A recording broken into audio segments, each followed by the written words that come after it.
সুপ্রভাত বন্ধুরা, মিষ্টি বলুন ব্লগে তোমাদের সকলকে স্বাগত জানাই। আশা করছি তোমরা সকলে খুব ভালো আছো, আমিও খুব ভালো আছি। আর আজকে হচ্ছে বুধবার, এখন বাজে সকাল 7:30। তো এখন থেকে আমি তোমাদের সাথে নিয়ে ভিডিওটি শুরু করলাম।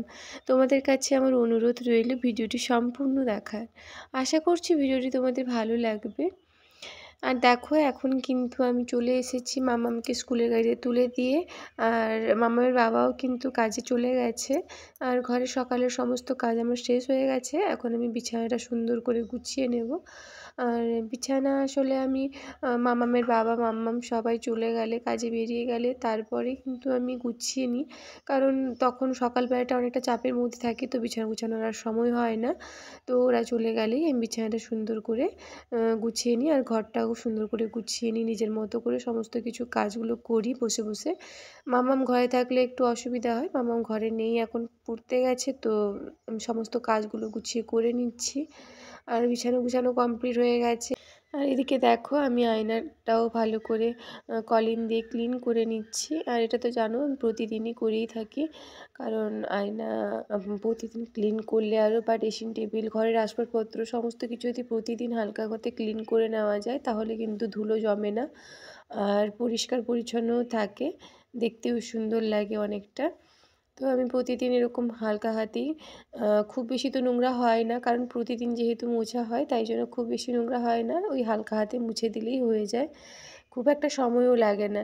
যদি একটা কাজ ফেলে রাখা হয় তাহলে সেটা অনেক দিন পড়ে থাকলে ধুলো জমে গেলে তখন একটু সময় দিয়ে করতে হয়, কিন্তু প্রতিদিন যদি এরকম মুছে দিই তাহলে কিন্তু সময় খুব একটা লাগে না, খুব কম সময়ের মধ্যেই কিন্তু তাড়াতাড়ি পরিষ্কার করা যায়।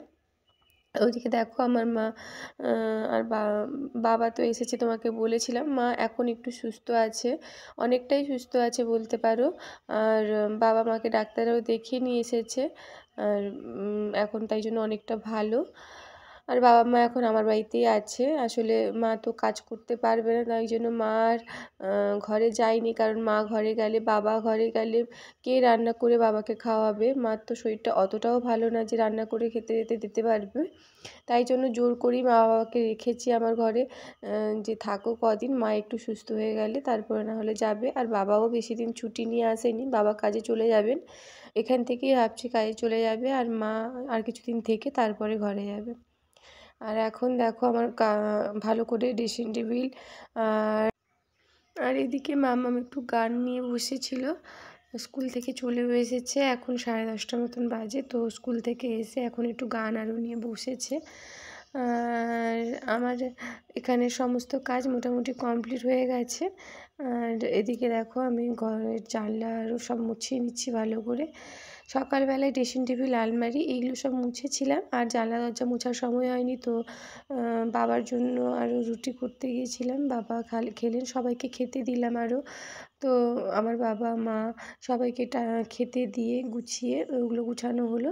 তারপরে মামাম আবার সময় হয়ে গেল, মামামকে আনতে গেছিলাম, তো মামামকে নিয়ে এসে মামামকে খেতে দিয়ে দিয়েছি। তারপরে আমি কিন্তু ভাবলাম যে একটু জানালা দরজাগুলো একটু ক্লিন করে নিই, তো ভালো করে একটু জানলা দরজাগুলো একটু ক্লিন করে নিলাম। আর বাড়ির পাশের জানালাটাতে কিন্তু অনেকটা ধুলো জমেছিল, মানে প্রতিদিন মোছা হয় তাও কিন্তু ওখানে ধুলোটা বেশিই জমে, কারণ বাইরের ধারে তো ধুলোবালি একটু উড়ে এসে পড়ে, তো ওপাশের জানালাটাতে বেশি নোংরা হয়, কিন্তু এপাশের জানালাগুলোতে কিন্তু খুব বেশি নোংরা হয় না। আর ওই এখানে দেখো আমি খাটটাও একটু ভালো করে সুন্দর করে মুছিয়ে নিচ্ছি। আর জিনিসগুলো সত্যি কথা বলতে মুছে সুন্দর করে গুছিয়ে রাখতে আমার ভালো লাগে, কারণ মুছে রাখলে আরও, আর পরিষ্কার পরিচ্ছন্ন করে রাখলে জিনিসগুলো পুরো নতুনের মতো লাগে।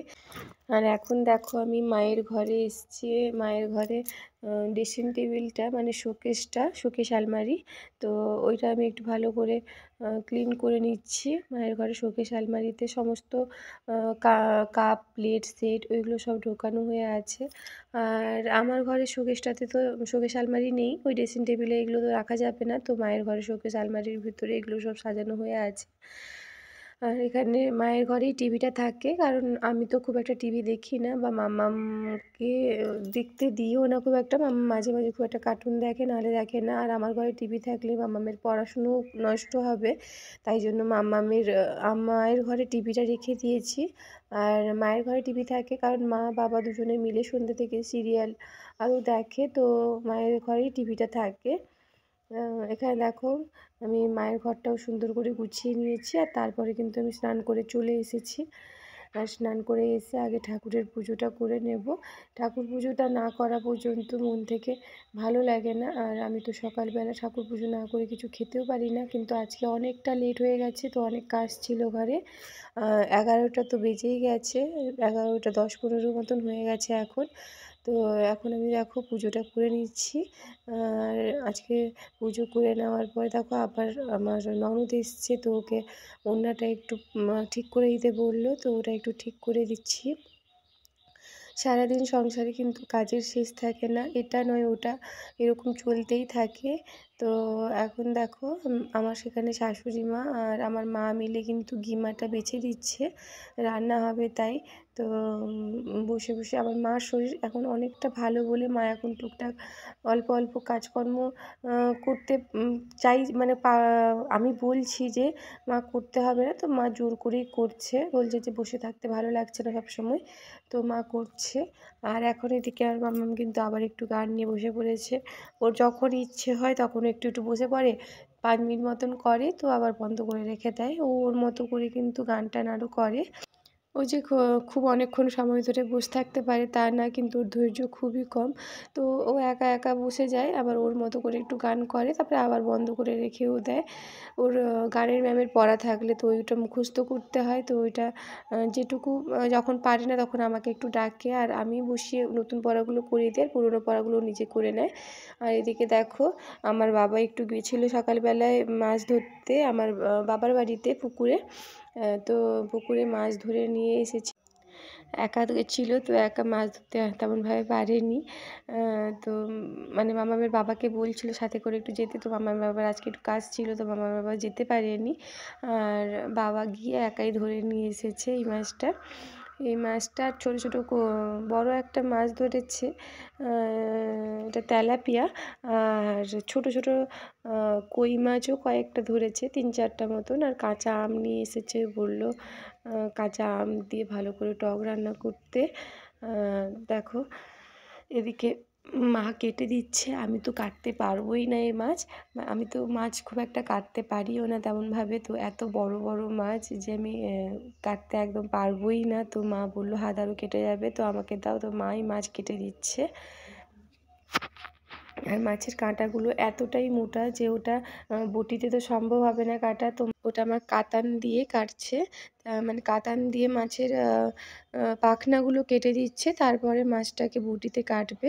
আর এদিকে আমার কিন্তু ভাত রান্না হয়ে গিয়েছিল, তো ভাতটা আমি চট করে নিয়ে গিয়ে রেখে দিলাম। এদিকে এখন কিন্তু অনেকটা বেলা হয়ে গেছে, 11টা 45 ওখানে হয়ে গেছে, তো এখনও মাছ কাটাই হয়নি। আজকে আমাদের ঘরে হয়তো রান্না হতে অনেকটা লেট হবে, কারণ মাছ বাবা ধরে নিয়ে আসার পর রান্নাটা বসবে। তো এখন তো ভাত হয়ে গেছে, কিন্তু রান্নার জন্য এখনও মাছ আরও কাটা হয়নি, তো একটুক্ষণ সময় নিয়ে তারপরে রান্নাটা বসাবো। মাছ কাটা হয়ে যাক তারপরে।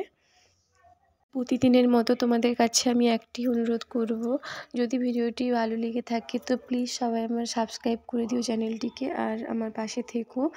আর যারা অলরেডি সাবস্ক্রাইব করে দিয়েছো তাদেরকে জানাই অনেক অনেক ধন্যবাদ আর অনেক অনেক ভালোবাসা। আর কয়েকটা দিন দেখো আমার মা অসুস্থ থাকাকালীন আমি 2-3 দিন 4 দিন মতো ভিডিও ঠিক মতো দিতে পারিনি, আর তাই সেই কারণে দেখছি আমার ভিডিওতে ভিউজ খুব কম আসছে, কেন আমি বলতে পারবো না, এতটা কম আসছে। তো প্লিজ সকলে একটু আমাকে সাপোর্ট করো। আর এদিকে দেখো আমার রান্না কমপ্লিট হয়ে গেছে, মা মাছ কেটে দেওয়ার পরে আমি মাছ ধুয়ে সমস্ত রান্না কমপ্লিট করে নিয়েছি। আর বাবাকে আরও খেতে দিয়ে দেবো এবারে, 2টো বাজতে যায় প্রায়। তো আজকে রান্না করতে তো এমনিতেই লেট হয়ে গেছে, তো খেতে দিয়ে দেবো বাবাকে। বাবাকে ডাকছিলাম যে বাবা খাবে এসো।